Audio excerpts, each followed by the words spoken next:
अखिल भारतीय करणी सेना के राष्ट्रीय अध्यक्ष ठाकुर शेखर चौहान का बिराल गांव में भव्य स्वागत। अखिल भारतीय करणी सेना के राष्ट्रीय अध्यक्ष ठाकुर शेखर चौहान ने बिराल गांव पहुंचकर लोगों को संबोधित करते हुए कहा कि श्रद्धा के हत्यारों को तत्काल यदि फांसी नहीं दी गई तो करणी सेना भारत में बड़े स्तर पर तांडव करेगी। फिर इस तरह की घटना करने वालों के लिए करणी सेना अपना खुद का कानून बनाएगी और सजा भी खुद ही तय करेगी। उन्होंने कहा कि यदि हम भारतीय जनता पार्टी का सम्मान करते हैं तो इसीलिए करते हैं क्योंकि भारतीय जनता पार्टी सरकार में निष्पक्ष भाव से सबको बराबर देखा जाता है। कार्यक्रम में मुख्य रूप से मौजूद रहे मनोज चौहान, अरविंद तोमर, रिंपल राणा, गौरव शर्मा, अनुज राणा, अजय राणा, मुकेश राणा, ठाकुर, नरोत्तम सिंह सभी ने अपने विचार कार्यक्रम के दौरान व्यक्त किए। और मुजफ्फरनगर आने का उद्देश्य मेरा यह है, प्रथम तो मेरा ये है कि जो भारतीय जनता पार्टी के अंदर जो कुछ जनप्रतिनिधि इस तरह का कार्य हिंदू संगठन से नाराज हैं, उस विषय पे मैं चर्चा करूंगा। और दूसरा, जो श्रद्धा के 35 टुकड़े हुए हैं वो बड़ी ही शर्मनाक बात है। हम इसके पूरे खिलाफ हैं। हिंदू बड़ा सॉफ्ट है तो उसका फायदा ना उठाया जाए। हिंदू कभी कट्टर नहीं होता। अब कहते हैं हिंदू कट्टर होता है, हिंदू कभी कट्टर नहीं होता है। हिंदू बहुत सॉफ्ट होता है, लेकिन जब उसके साथ अत्याचार पे अत्याचार होते हैं तो उसे कसाई का बाप बनना पड़ता है।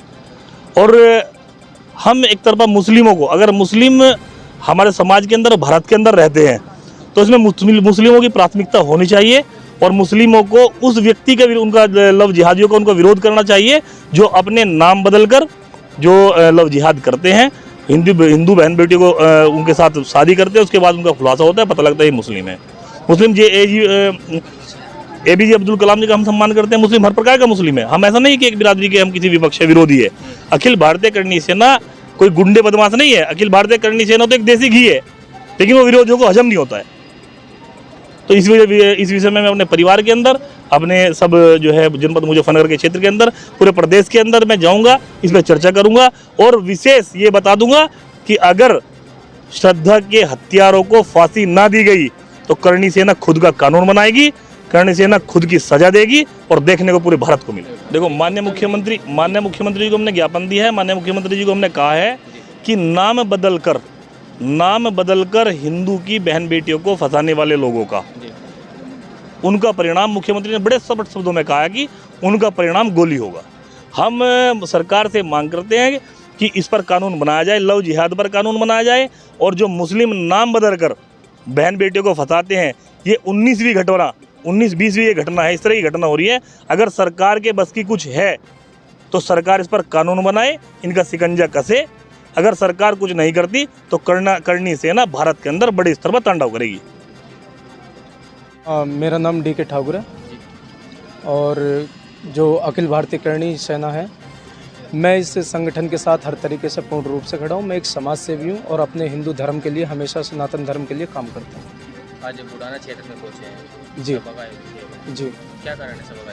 देखिए, सभा का कारण जो भी था, हमारे राष्ट्रीय अध्यक्ष जी ने सारी चीज़ों को क्लियर बता दिया है और मैं तो बस इतना ही कहूँगा कि मैं अपने राष्ट्रीय अध्यक्ष जी की इस बातों से सहमत हूँ और हर तरीके से इनके साथ खड़ा हुआ हूँ।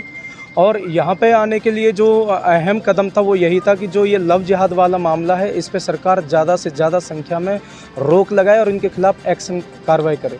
देखिए, मैं सरकार से कम और जनता से ज़्यादा अपील करूँगा और यही कहूँगा कि अपनी बहन बेटियों को आप हथियारों की भी प्रैक्टिस कराइए, आप उनको लड़ना भी बताइए, आप उनको लाठी चलाना सिखाइए और उनको बताइए कि आप हिंदू धर्म की बेटियाँ हो। आप माँ पद्मनी की बच्चियाँ हो। माँ पद्मनी ने खिलजी को अपनी शिकल तक नहीं दिखाई थी और 16,000 छत्राणियों के साथ में जोहर कर लिया था। तो मैं सबसे पहले तो जनता से कहूँगा कि बहन बेटियों को सुरक्षित करने के लिए आप लोगों को कदम उठाना पड़ेगा। अगर किसी भी भाई को ये दिखता है कि हमारी बहन बेटी किसी मोमडन लड़के के साथ में जा रही है, बातें कर रही है, तो उसको रोकें और उसके घर वालों को ज़रूर बताएं।